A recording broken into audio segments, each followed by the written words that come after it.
Hello friends. Today I want to talk about an important nuance, whether you should close your company after obtaining permanent residency, that is, the right to permanent residence.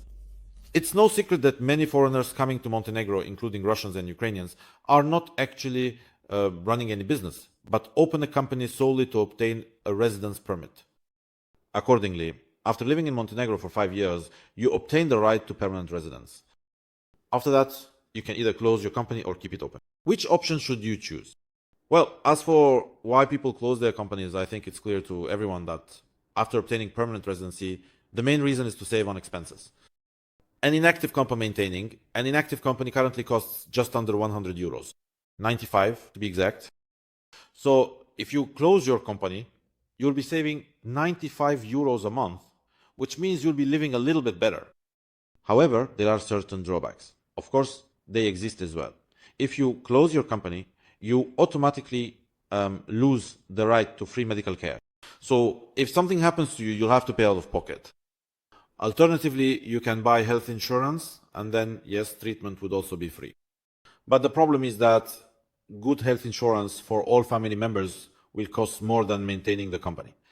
So if your plan is to buy insurance every month, then it's unclear why you close the company in the first place. You'll end up spending more on these insurances, so it's easier to just keep the company running and in return get free healthcare.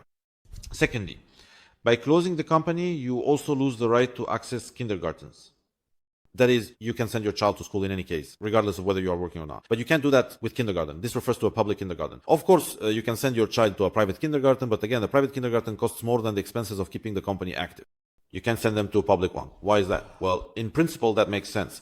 If people are officially unemployed, staying at home, and basically not doing anything, then they don't really need kindergarten. Yes, of course, you're all working somewhere online, or maybe doing something else, perhaps even something unofficial, or you have some income from your home country, but officially, you're not employed, so you don't have the right to a kindergarten spot. And the third nuance you need to consider is the pension. After 15 years of working in Montenegro, you become eligible for a pension. So there are two conditions. The first is 15 years of work. The second is having at least a permanent residence permit. Well, either permanent residency or citizenship. So once you get permanent residency, you just need to work another 15 years. You've already worked 5 years, so 10 more to go. But there's another nuance here as well. If you work at a quarter-time rate, which is what the vast majority of Russian immigrants in Montenegro actually do, then you'll become eligible for a pension not after 15, but after 60 years. So in order to be able to claim a pension in the future, you need to work full-time. And accordingly, the higher your salary, the higher your pension will be. So, in principle, there is a category of people in Montenegro whose pensions are actually quite decent. But of course, not everyone falls into that category. Again, the more taxes you pay, the more you'll receive in the future.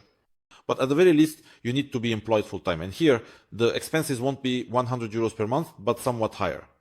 So, accordingly, if we're talking specifically about pensions, you need to consider what you want more, to receive a pension in the future or to minimize your expenses as much as possible right now. In that case, the options are either to close the company after all, or to keep it in order to get free healthcare. In practice, we've been working for a long time. We've been living in Montenegro for many years. Not only have I already received permanent residency, but my clients have also started getting permanent residency. About half of the people say, we don't want to pay for company maintenance. We've received permanent residency, so we're closing the company. The other half says, we need, at the very least, healthcare. They call it healthcare. We need healthcare, so closing the company isn't worth it. We'd end up spending more money if something happens. It's better to keep the company. And there are also those individuals who pay there. Aren't many of them, but they certainly do exist, those who work full-time and consistently pay the maximum amount of taxes in order to receive a pension in the future. I hope this video was helpful. Thank you all for your attention, and goodbye.